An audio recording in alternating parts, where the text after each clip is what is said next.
Hello everyone, welcome to Avon academy. जैसे कि हम सभी को पता है कि क्लास 10th माध्यमिक बोर्ड का एग्जाम जो है वो फरवरी में होने वाली है और ज्योग्राफी में टोटल 6 चैप्टर हैं। 6 चैप्टर में कुछ कुछ ऐसे भी चैप्टर हैं जैसे जो काफी बड़े हैं, उसको अगर कंसेप्चुअल पढ़ा जाए, उसको अगर बारीकी से पढ़ा जाए तो ये 2 महीने में कवर नहीं हो पाएगा मे बी। तो उसका इलाज ये है कि हम सभी फर्स्ट चैप्टर से 6 चैप्टर में जितने भी इंपॉर्टेंट क्वेश्चन प्रीवियस ईयर के, ये जितने भी इंपॉर्टेंट क्वेश्चन 2026 के लिए आने वाले हैं, सारे को हम लोग डिस्कशन करेंगे। इन शॉर्ट मैं बोलना चाहता हूं कि ज्योग्राफी के 1 से लेकर 6 चैप्टर में हम लोग कॉन्सेप्चुअल चीज ना पढ़ करके, क्योंकि हमारे पास वक्त नहीं है, तो हम लोग हर एक चैप्टर के प्रीवियस ईयर क्वेश्चन और इंपॉर्टेंट क्वेश्चन जो इस साल आने वाले हैं उस पर डिस्कशन करेंगे। चैप्टर आज हम लोग पढ़ेंगे। तो फर्स्ट चैप्टर के हर एक सवाल को मैं अच्छे तरीके से बताऊंगा। इस वीडियो में हम लोग chapter 1 exogenetic process of the earth and resultant landforms, जिसे हम लोग हिंदी में बोल सकते हैं तो पृथ्वी की बाह्य शक्तियां एवं उससे उत्पन्न स्थलाकृति या स्थल रूप, ये हमारा चैप्टर का नाम है। तो चले हम लोग अभी स्टार्ट करते हैं कि इस चैप्टर में कितने इंपॉर्टेंट सवाल 2026 के माध्यमिक के लिए हैं, उस पे हम लोग उसका जवाब हम लोग करते हैं। तो हमारा सबसे पहला सवाल है कि लोयस क्या है? What is loess? Define loess. Loess से आप क्या समझते हो? तो हमारा जवाब ये होना चाहिए, हम लोगों को मालूम है कि इस चैप्टर में हम लोगों को 3 ही चीज से रिलेटेड सारा सवाल डिपेंड रहेगा। मतलब सारा का सारा सवाल जो है इन्हीं तीनों चीजों पर डिपेंड रहेगा, नदी पे, ग्लेशियर पे और हवा पे, है ना। तो हम लोग ये जानेंगे कि लोयस क्या है। तो मरुस्थलीय इलाकों में, जिसे हम लोग रेगिस्तानी बोलते हैं ना, रेगिस्तानी इलाकों में रेगिस्तान, तो मरुस्थलीय इलाकों में वायु के द्वारा लाए गए रेत, मिट्टी के महीन कणों के जमाव को, डिपोजिशन को ही हम लोग क्या बोलते हैं? लोयस कहते हैं। अब एक सवाल इससे और पूछा जा सकता है हम एग्जाम में। अभी तक हम लोगों ने क्या जाना कि लोयस क्या है। अब सवाल ये भी पूछा जा सकता है, कभी कभी एग्जाम में ये आ सकते हैं, लोयस प्लेन क्या होते हैं, लोयस का मैदान क्या होते हैं। बस वही जवाब होगा, बस उसमें थोड़ा सा कुछ एक सेंटेंस जोड़ने की जरूरत है। अगर लोयस प्लेन आता है तो हमारा जवाब क्या हो जाना चाहिए? तो हमारा जवाब ऐसा होना चाहिए कि मरुस्थलीय क्षेत्रों में वायु के द्वारा लाए गए रेत, मिट्टी के महीन कणों के जमाव या निक्षेपण से बने मैदान को ही हम लोग बोलते हैं लोयस का मैदान। ठीक है। उर्दू मीडियम के लिए अगर बोले सर, उर्दू मीडियम जो है, जो स्टूडेंट उर्दू मीडियम देख रहे होंगे, उन्हें ये समझ नहीं आ रहा क्या है क्या नहीं है, तो उसके बोलचाल की भाषा के लिए, क्योंकि मुझे उर्दू नहीं आता है, उर्दू के लिए आप बोलचाल की भाषा में आपको बताता हूं कि लोयस क्या है उर्दू मीडियम के लिए। रेगिस्तानी इलाकों में हवा के जरिए लाए गए रेत, मिट्टी के महीन कणों के जमाव को ही लोयस कहते हैं। और लोयस प्लेन आ जाए तो हमारा जवाब होगा कि रेगिस्तानी इलाकों में हवा के जरिए से लाए गए रेत, मिट्टी के महीन कणों के जमाव से बनने वाले मैदान को ही लोयस प्लेन कहते हैं। तो हमारा ये जवाब हो गया है। चलिए आगे बढ़ते हैं। तो हमारा दूसरा सवाल है वर्गश्रुंड। ये भी इंपॉर्टेंट सवाल है। वर्गश्रुंड क्या है, जिसे हिंदी में भी वर्गश्रुंड बोलते हैं और इंग्लिश में भी वर्गश्रुंड। अच्छा, इसे समझाने के लिए मैं कुछ एग्जाम्पल लेना चाहता हूं। मान लीजिए कि ये जो हमारा पेपर है ना, तो ये जो हमारा पेपर, इसका जो टॉप साइड है, इसका जो बॉटम साइड है, अगर दोनों के बीच में, अगर टॉप साइड को स्टील करके रखा जाए, मतलब ऊपर वाले भाग को इस तरीके से रखा जाए कि वो ऊपर में ही फिक्स्ड है, वो नीचे नहीं आना चाहता, किसी भी कारण से वो ऊपर में ही है, और ये नीचे वाला जो भाग है वो किसी न किसी कारण से और नीचे आ जाना चाहता है, और ये ऊपर वाला हिस्सा वैसे ही रहना चाहता है। तो हम लोग जानते हैं कि बीच में एक खिंचाव, एक तनाव पड़ेगा, जिसके वजह से क्या हो जाएंगे, एक दरार पड़ जाएगी। ठीक उसी तरीके से अगर हम लोग ये जानते हैं, हम लोगों को ये पता है कि ये हमारा मान लीजिए कि कोई पर्वत है और पर्वतों में हम लोगों को पता है क्या कि बर्फ जमी रहती है, जिसे हम लोग इंग्लिश में बोलते हैं ग्लेशियर, और हिंदी मीडियम वाले उसको बोलते हैं, क्या बोलते हैं उसको, हिमनद बोलते हैं। हिम का मतलब बर्फ, नद का मतलब नदी, बर्फ की नदी। मतलब हम लोग जानते हैं कि पहाड़ों के ऊपर मोटी मोटी बर्फ की चादरें लिपटी हुई रहती है, जिसे हम लोग क्या बोलते हैं, ग्लेशियर बोलते हैं। तो होता क्या है कि टेम्परेचर परिवर्तन की वजह से, मतलब तापमान परिवर्तन, गर्मी बढ़ने घटने की वजह से क्या होता है कि मान लें कि ये वाला, ये पोजीशन जो है, ये बर्फ जो है वो पिघल जाता है। जब ये पिघल जाता है तो ये ढाल है, ढाल की वजह से क्या होता है कि ये जो उसके बाद की जो बर्फ है वो नीचे की ओर ढलना चाहता है, मगर ये वाला इधर का जो पोजीशन का जो बर्फ होते हैं वो वहीं ठहराव रहना चाहता है। तो ये जाना चाहता है, ये यहीं फिक्स किया हुआ है। तो उस बीच में क्या होता है, बीच में तनाव पड़ते हैं और दरारें पड़ जाती है। इन शॉर्ट बोलने का मतलब, मेरा जवाब ये तो समझाने के लिए है, जवाब के लिए हम लोग ये लिख सकते हैं कि हिमनद के ऊपर खिंचाव या तनाव के कारण जो एक गहरी लंबवत दरारें पड़ जाती है, उसे ही हम लोग बोलते हैं वर्गसृंड। उर्दू मीडियम इसको कैसे समझे, तो उर्दू मीडियम वाले समझ सकते हैं कि ग्लेशियर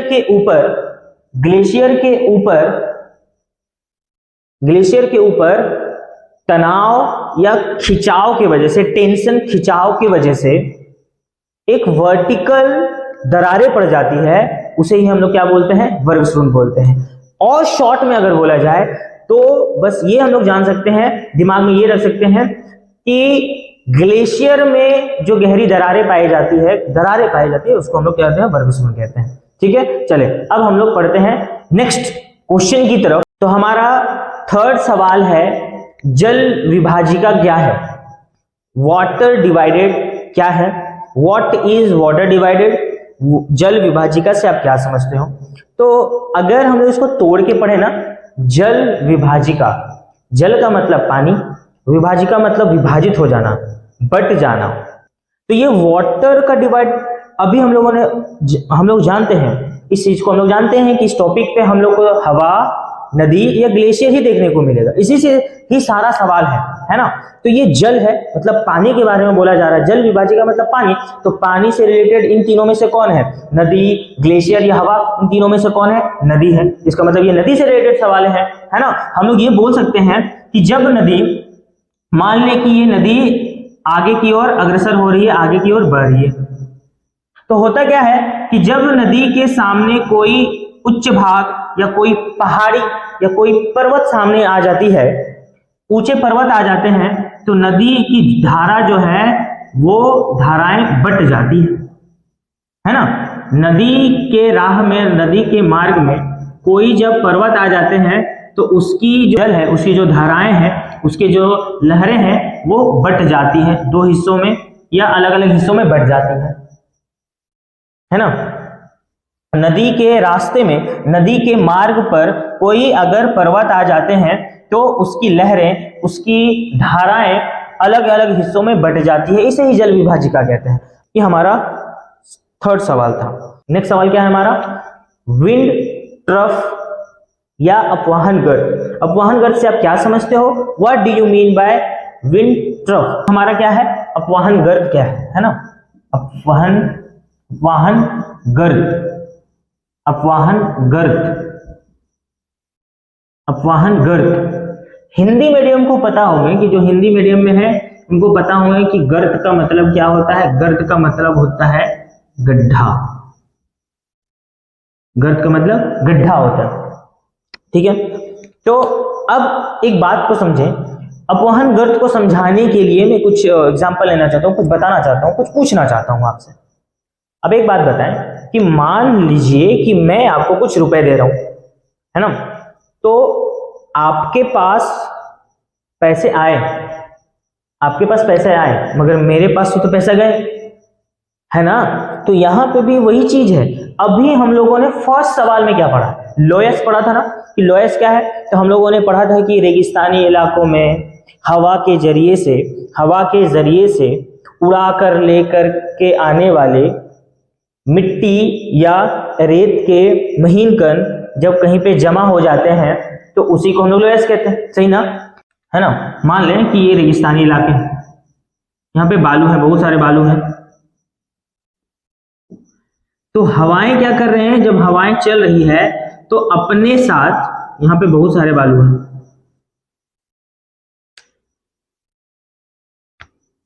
ये बहुत सारे रेत हैं,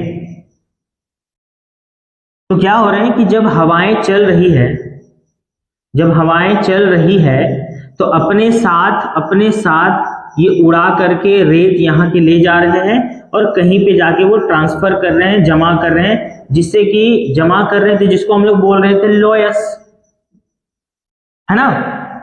जब रेगिस्तानी इलाकों में हवा उड़ा करके रेत मिट्टी के महीन कणों को लेकर के कहीं जमा कर रहे थे तो उसे हम लोग लोयस कर रहे थे, मगर जिस जगह से रेत को उड़ा करके ले जा रहे हैं वहां तो धीरे धीरे करके वहां पे क्या हो रहा है, रेत की कमी हो रही है, रेत घट रहा है, घटने से धीरे धीरे करके वहां पे क्या बन जाता है, वहां से उड़ा करके जो हवाएं दूसरी जगह जाके जमा करते हैं तो वहां तो रेत की कमी हो रही है, रेत कम हो रहा है, जिससे कि वहां पे गर्त बन जाता है ना।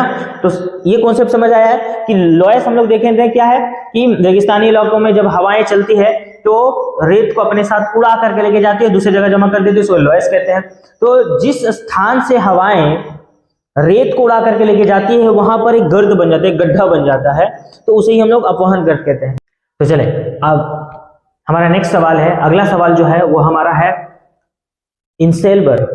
ये इंसेलबर्ग क्या होते हैं, कभी कभी ये हिंदी में भी सवाल पूछ लिया जाता है कि इंसेलबर्ग क्या है, तो हम लोग जवाब देखते हैं। इंसेलबर्ग क्या होता है, हम लोग समझते हैं कि मान लीजिए ये हमारा रेगिस्तान है, रेगिस्तान मतलब मरुस्थलीय क्षेत्र है, मतलब जहां पे रेत ही रेत भरे पड़े हैं, ठीक है, और रेत के साथ साथ बहुत सारे ऐसे वहां पे चट्टान भी पाए जाते होंगे, जरूरी नहीं कि मरुस्थलीय क्षेत्रों में सिर्फ रेत ही रेत पाए जाते, बहुत सारे चट्टान भी पाए जाते होंगे। अब इस कॉन्सेप्ट को, इस सवाल को समझाने के लिए मैं एक सवाल पूछना चाहता हूं, तो चट्टानें, सभी चट्टान एक जैसी होती है, मतलब सभी चट्टानों की जो बनावट, स्ट्रक्चर जो होती है, संरचना जो होती है, क्या एक जैसी होती है, क्या एक जैसी होती है, मतलब नहीं ना, एक जैसे नहीं होते। कुछ चट्टानें जो होती है बहुत सख्त होती है, हार्ड रॉक होती है, और कुछ चट्टानें जो होती है वो कोमल और मुलायम चट्टानें होती हैं। इसका मतलब कि कुछ ऐसे चट्टानें जो मुलायम होती है वो आसानी से किसी न किसी, या तो नदी के जरिए से, या तो ग्लेशियर के जरिए से, या तो हवा के जरिए से आसानी से टूट फूट जाते होंगे, और जो सख्त चट्टानें हैं वो जल्दी आसानी से वो टूटते फूटते नहीं होंगे। तो मेरा कहने का मतलब ये है कि जब रेगिस्तानी इलाकों में रेगिस्तानी मरुस्थलीय क्षेत्रों में बहुत सारे चट्टाने पाए जाते हैं, वो चट्टानों में कोई चट्टान सॉफ्ट भी हो सकते हैं, कोई हार्ड रॉक भी होते होंगे। तो रेगिस्तानी इलाकों में जब हवाएं चलती है तो उसके साथ धूल कण मिट्टी भी साथ साथ उड़ते हैं, मतलब रेगिस्तानी इलाकों में चलने वाली रेत भरी हवाएं जब चट्टानों से टकराती है, जब कोमल चट्टानों से टकराती है तो वो कोमल चट्टानों को आसानी से तोड़ फोड़ देती है। कठोर चट्टानें वैसे ही उस रेत भरी समंदर में एक टापू के जैसा, एक आइलैंड के जैसा खड़ी रह जाती है, इसे ही हम लोग इंसेलबर्ग कहते हैं। सवाल है अन्नाच्छादन क्या है, डेनुडेशन क्या है। अब ये डेनुडेशन को समझने के लिए हम लोग को दो बातों का जानकारी होना बहुत जरूरी है। पहला वेदरिंग और दूसरा इरोशन। ये वेदरिंग और इरोशन, जिसे हम लोग, वेदरिंग को हम लोग हिंदी में बोलते हैं अपक्षय और इरोशन को हम लोग बोलते हैं अपरदन। इरोशन को हम लोग अपरदन बोलते हैं। इन दोनों को समझ लेंगे तो हम लोग अनाच्छादन मतलब डेनुडेशन को समझ जाएंगे। अगर हम लोग ये जानते हैं कि हम लोग को ये पता होना चाहिए कि अपक्षय क्या होती है, वेदरिंग क्या होते हैं, चट्टानों का अपने ही जगह पे टूट फूट जाना क्या कहलाता है, वेदरिंग कहलाता है, अपक्षय कहलाता है। इरोशन किसे कहते हैं, अपरदन किसे कहते हैं, चट्टानों का टूट करके उनके मादे का, उनके अवसाद का, उनके चूर्ण का, उनके मटेरियल का एक जगह से दूसरी जगह ट्रांसफर हो जाना अपरदन कहलाता है। मान लो कोई चट्टाने अपनी ही जगह पे क्रैक हो गई, टूट गई, तो इसको हम लोग बोलेंगे वेदरिंग कहेंगे। अगर चट्टाने टूट फूट कर इनके जो चूर्ण है वो उड़ करके कहीं दूसरी जगह चले गए, ट्रांसफर हो गए, तो उसे हम लोग क्या कहेंगे, इरोशन कहेंगे। अब हमारा सवाल वेदरिंग या इरोशन नहीं है ना, हमारा सवाल है डेनुडेशन मतलब अनाच्छादन क्या है। तो हमारा जवाब ये होगा, लिखने के लिए भी एग्जाम में और समझने के लिए भी, कि जब वेदरिंग और इरोशन, जब वेदरिंग और इरोशन की क्रिया एक साथ होती है तो उसे हम लोग डेनुडेशन कहते हैं, अनाच्छादन कहते हैं। नेक्स्ट क्वेश्चन है हमारा जलोढ़ पंख एलुवियल फैन क्या है ना, समझते हैं हम लोग इसको पहले, उसके बाद हम लोग देखेंगे कि इसका जवाब हम लोग किस तरीके से स्क्रीन पे इसका जवाब एग्जाम में हम लोग किस तरीके से लिख सकते हैं। पहले समझते हैं क्या है। मान लें कि ये हमारा कोई पर्वत है ना, ये हमारा कोई पर्वत है,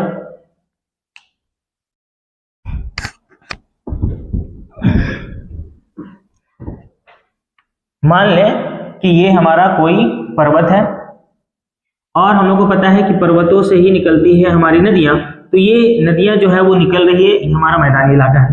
तो नदियां जैसे ही पर्वतीय भागों से पहाड़ी इलाकों से होते हुए जैसे ही मैदानी इलाकों में पहुंचती है, जैसे ही मैदानी इलाकों में पहुंचती है तो देख रहे हैं कि जब वो पहाड़ी इलाकों में माउंटेन वाले इलाकों में पहाड़ी इलाकों में पर्वतीय भागों में थी तो ढाल ज्यादा थी तो वो उनकी पानी की रफ्तार भी ज्यादा थी, है ना। बट वो जैसे ही मैदानी इलाकों में पहुंचती है ढाल कम हो जाती है, ढाल कम हो जाने की वजह से उसके पानी की रफ्तार भी, गति भी कम हो जाती है। तो बोलने का मतलब है कि जब नदी पहाड़ी इलाकों से होते हुए मैदानी इलाकों में इंटर करती है तो उसके जल की धारा, पानी की रफ्तार जो है वो भी धीमी पड़ जाती है, जिससे कि नदी जो है वो फैल करके बहने लगती है, जिससे नदी जो है वो फैल करके बहने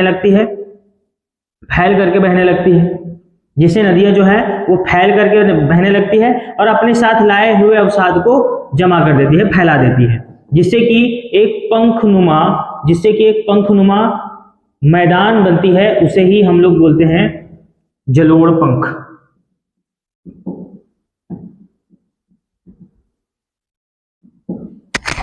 उसे ही हम लोग जलोढ़ पंख कहते हैं। फिर से बोल रहा हूं कि जब नदियां पर्वतीय भागों से होते हुए जैसे मैदानी इलाकों में इंटर करती है, प्रवेश करती है, तो ढाल कम होने के कारण नदियों की जल की गति कम हो जाती है, जिससे कि नदियां फैलकर बहने लगती है और अपने साथ लाए हुए अवसाद को, मिट्टी, रेत को चारों तरफ बिछा देती है, जिससे कि एक पंख के आकार का, जिससे कि एक फैन के शेप का एक मैदान बन जाता है, उसे हम लोग एलुवियल फैन बोलते हैं। बोले ये किस किस्म का फैन है? तो हम लोगों ने ये एक चाइनीज फैन जिस तरीके से दिखाई देता है वैसे ये जलोढ़ पंख है। तो इसका जवाब इस तरीके से हम लोग लिखेंगे, ठीक है।